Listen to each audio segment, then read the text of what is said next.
बिस्मिल्लाहिर्रहमानिर्रहीम अस्सलामुअलैकुम। आप यूट्यूब चैनल देख रहे हो, मेरा नाम है अब्दुल रहमान। नाज़रीन, आपके सामने ताज़ा तरीन अपडेट्स लेकर हाजिर हो रहे हैं। नून लीग में से शीन लीग जो है वो अलग हो रही है। शीन लीग नून लीग से अलग हो रही है। वो बयानिया जो जिसको हम कहते आए हैं कि अब आप देखेंगे कि मरियम नवाज़ शरीफ साहब और नवाज़ शरीफ साहब जो हैं वो ख़ुद को शहबाज शरीफ साहब के बयानिए से, शहबाज शरीफ साहब के तर्ज़ हुकूमत से, शहबाज शरीफ साहब की पॉलिसियों से ख़ुद को अलग करेंगे। और जिस तरह के नवाज़ शरीफ साहब जो हैं उन्होंने कहा था और ये भी इजहार किया था कुछ रहनुमाओं ने कि जी नवाज़ शरीफ साहब जो हैं वो बहुत गुस्से में हैं और वो कुछ पार्टी के रहनुमाओं के ऊपर और कुछ इत्तेहादी जमातों में के ऊपर जो है उनको गुस्सा है।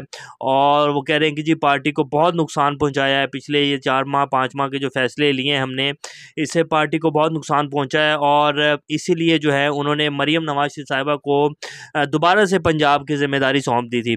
तो आज एक बड़ी तहलका खेज़ प्रेस कॉन्फ्रेंस जो है वो की गई है नून लीग के कुछ रहनुमाओं की तरफ से, वो भी आपके सामने रखेंगे। आबिद शेर अली साहब, तलाल चौधरी साहब, ये वो सब अरकान हैं जो कि नाराज़ थे जब ये सारे लोटों को मिलाया गया था और फिर इनको टिकट्स भी देने का वादा किया गया था जनरल इलेक्शन में कि जी आपको टिकट्स भी देंगे। तो उसके ऊपर नून लीग के जो पुराने वफादार और पुराने रहनुमा हैं उन सब ने कहा था कि जी अगर इन लोगों को आप टिकट देंगे इलेक्शन में तो जो लोग 40-40 साल से नून लीग के साथ हैं उनका क्या जो है कैरियर है और उनकी जो उन्होंने इतनी मेहनतें की हैं, इतनी मारें खाई हैं, जेलें काटी हैं, वो सब लोग कहाँ गए? आप लोगों को ये लोटे अजीज़ हो गए। तो वो तब से जो है हम आपको बताते आ रहे हैं कि नाराज़गियाँ चल रही हैं और जो है सब कुछ जैसे कि अच्छा दिखाया जा रहा है वैसे अच्छा नहीं है।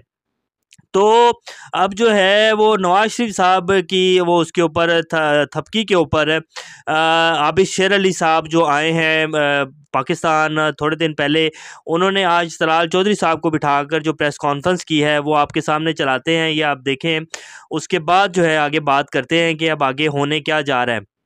वरना हमारा हलकों में जाना बहुत मुश्किल हो जाएगा।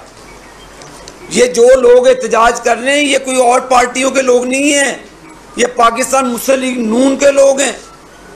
ये पाकिस्तान मुस्लिम लीग नून के लोगों के पास जब जाते हैं वोट मांगने के लिए, वो हमें कहते हैं कि जी हमें इस जुल्म से बचाएं आप, तो ये उनकी आवाज़ मैं आप तक पहुंचा रहा हूं। खुदारा वज़ीर आज़म साहब आप इस पर खुसूसी शफ़क़त करें। आपका ये एक वतीरा रहा है, आपका ये आपने हमेशा डिलीवर किया है पंजाब के अंदर। आप गरीबों के हमदर्द हैं, तो वो हमदर्दी का अंसर पाकिस्तान के गरीब अवाम को महसूस होना चाहिए, नज़र आना चाहिए। महंगाई में लोग पिस रहे हैं। हमारी माएँ बहनें नून लीग की, फैसलाबाद की बेटियां लाइनें लगाकर यहाँ पर वापडा के ऑफिस में उनकी तजलील हो रही है। मैं वजीर खुर्रम दस्तगीर साहब को कहूँगा जाके प्लीज़ विजिट करें किसी सब ऑफिस में, पता चले कि हमारी बेटियां माएँ बहनें किस तरह लाइन में जलील, ऊपर से गर्मी है, हब्स है। हम नहीं ये बर्दाश्त कर सकते कि मेरी बेटी अपनी जाति खड़ी हो तो मेरे लिए मौनने का मुकाम है। वो भी कोई लाइन पे खड़ी हुई किसी की बेटी है, बहन है, बहू है, हमें उनका ख्याल करना होगा। खुदारा नई कौम को मजबूर करे कि खाना जंगी की तरफ धकेल दिया जाए। हम आपके नुमाइंदे हैं प्राइम मिनिस्टर साहब, हम आपके नुमाइंदे हैं हल्कों में।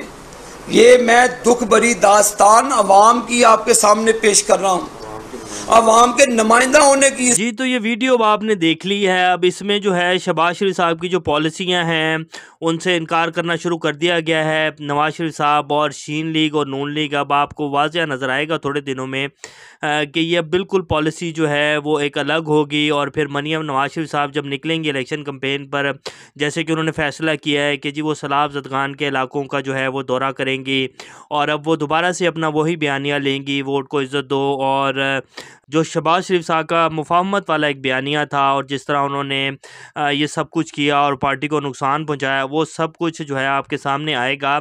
और ये दरअसल ये सब कुछ अब इसलिए हो रहा है क्योंकि इन सब को नज़र आ गया है कि अब इलेक्शंस की तरफ जा रहा है मुल्क। फैसल वापडा साहब ने जो ट्वीट किया था वो भी हमने आपके सामने रखा कि जो सियासी मौसम है उसमें काफ़ी तब्दीलियाँ आ रही हैं। मैं इमरान खान साहब के लिए पहले भी जो है वो मेहनत करता रहा हूँ और आइंदा भी मैं इमरान खान साहब के लिए जो है ऐसे ही दिल के साथ काम करूँगा। तो ये बड़ा एक इम्पोर्टेंट ट्वीट था। फिर दूसरा जो 2-3 दिन से फवाद चौधरी साहब और जितने भी रहनुमा हैं सीनियर पीटीआई के, वो सब कह रहे हैं कि जी 10 सितंबर जो है वो आखिरी दिन है और उस तक वो जब तब तक जो है असम्बलियाँ टूट जाएंगी और इलेक्शन जो हैं वो कॉल कर दिए जाएंगे। फिर इमरान खान साहब ने कल हरीपुर के जलसे में भी ये कहा कि जी लास्ट कॉल जो है मैं देने जा रहा हूँ, उससे पहले पहले आप लोग सोच लें, वरना फिर जो है मैं लाजमी जो है इस्लामाबाद पहुँचूँगा। फिर मौलाना फजलुर रहमान साहब का बयान जो कि सुहूनी लॉबी और यहूदी लॉबी जो है वो इमरान खान साहब के पीछे खड़ी हो गई है और वो इमरान खान को सपोर्ट कर रहे हैं। तो ये सारे अगर आप इनको मिलाकर देखें, ये जितने भी मैसेजेस हैं और ये सारे ट्राइका को अगर आप हल करें, तो इससे साफ नज़र आ रहा है कि जी अब मुल्क जो है वो इलेक्शन की तरफ जा रहा है। ये जो गुब्बारा था 14 जमातों का, उसमें से हवा निकलना शुरू हो गई है और अब आप लोगों के सामने आएगा कि आने वाले जो दिन हैं उसमें फ़ज़ा जो है वो और साफ़ होगी और जो मतला अबरआलूद हुआ था पिछले 5 माह से, उसमें आपको काफ़ी सारी जो बेहतरी है वो नज़र आना शुरू हो जाएगी। तो मुल्क जो है वो इलेक्शन की तरफ जा रहा है। हम आपको शुरू से ही कहते हैं, जब से इन्होंने हुकूमत संभाली थी, कि ये 3-4 मैक्सिमम 5 माह, इससे नवंबर से आगे कहीं नहीं जा सकते और मुल्क जो है वो इलेक्शन की तरफ जाएगा। इस चीज़ का मुल्क मुतहम्मल नहीं हो सकता। इलेक्शन जो हैं वो 100% होंगे। तो वो बात जो है आप देखेंगे आने वाले दिनों में बिल्कुल साफ़ हो जाएगी और ये सारी चीज़ें जो हैं क्रिस्टल क्लियर होती हुई नज़र आएंगी आप सब लोगों को। नेक्स्ट अपडेट के साथ दोबारा आप लोगों के सामने हाज़िर होंगे। तब तक अपना और इस चैनल का ख्याल रखिएगा। अल्लाह हाफ़िज़।